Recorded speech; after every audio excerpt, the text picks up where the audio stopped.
দল বিএনপি মৌলভীবাজার সদর উপজেলার ৬ নম্বর একাটুনা ইউনিয়ন বিএনপির আহ্বায়ক কমিটি গঠন উপলক্ষে এক বিশাল কর্মী সভা অনুষ্ঠিত হয়েছে। আমাদের সহকর্মী পিন্টু দেবনাথের পাঠানো তথ্য ও ভিডিও চিত্রে দেখুন বিস্তারিত ডেস্ক রিপোর্টে।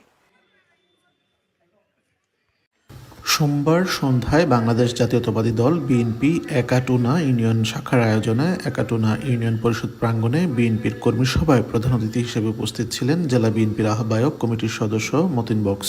একাটুনা ইউনিয়ন বিএনপির সাবেক ভারপ্রাপ্ত সভাপতি নুরুল ইসলাম নানু মিয়ার সভাপতিত্বে ও জেলা কৃষক দলের যুগ্ম আহ্বায়ক মশিউর রহমান বেলালের সঞ্চালনায় অনুষ্ঠানে বিশেষ অতিথি হিসেবে উপস্থিত ছিলেন জেলা বিএনপির আহ্বায়ক কমিটির সদস্য মহিতুর রহমান হেলাল, অ্যাডভোকেট বক্সি জুবায়ের আহমদ, মাহমুদুর রহমান, সদর উপজেলা বিএনপির আহ্বায়ক কমিটির সদস্য হুমায়ুন কবির, ওয়াহিদুর রহমান জুনেদ। অন্যান্যের মধ্যে বক্তব্য রাখেন জেলা কৃষক দলের যুগ্ম আহ্বায়ক ও ইউপি সদস্য মোহাম্মদ সাহাদ আহমদ, জেলা স্বেচ্ছাসেবক দলের সদস্য আবু বকর তালুকদার, জুয়েল আহমদ সহ আরও অনেকে। এ সময় বক্তারা বলেন, দীর্ঘ ১৭ বছর মন খুলে কথা বলা যায়নি। ফ্যাসিবাদের কারণে মামলা, হামলা ও নির্যাতনের শিকার হতে হয়েছে।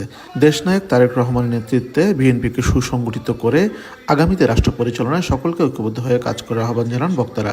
অনুষ্ঠানে জেলা, উপজেলা, ইউনিয়ন ও বিভিন্ন ওয়ার্ড থেকে আগত বিএনপি সহ অঙ্গ নেতৃবৃন্দ উপস্থিত ছিলেন। কর্মী সভা শেষে সর্বসম্মতিক্রমে নুরুল ইসলাম নানু মিয়াকে আহ্বায়ক ও হুমায়ুন কবিরকে যুগ্ম আহ্বায়ক করে ১৭ সদস্য বিশিষ্ট একাটুনা ইউনিয়ন বিএনপির আহ্বায়ক কমিটি ঘোষণা করা হয়। দীর্ঘ ১৭ বছরের ইতিহাস সবাই জেনে গেছেন, এইটা নতুন করে বলার মতো কিছু নেই। অত্যাচার এবং অনাচারের যতগুলো কলা কৌশল আছে, স্বৈরাচারী পতিত সরকারের দূষণ, এই নব্য ফ্যাসিস্ট যে শেখ হাসিনা এমন নির্যাতন করে নাই, যেটার অবশিষ্ট ব্যাখ্যা করতে হবে। দীর্ঘ ১৭ বছর পরে আমরা আজকে ফ্যাসিস্ট মুক্ত হয়েছি। আমরা মনে করি বাংলাদেশ জাতীয়তাবাদী দলের আমরা এখানে যারা এসেছেন, আপনারা বাংলাদেশ জাতীয়তাবাদী দলের সাথে দীর্ঘদিন ধরে আছেন। আমরাও দীর্ঘদিন এসেছি।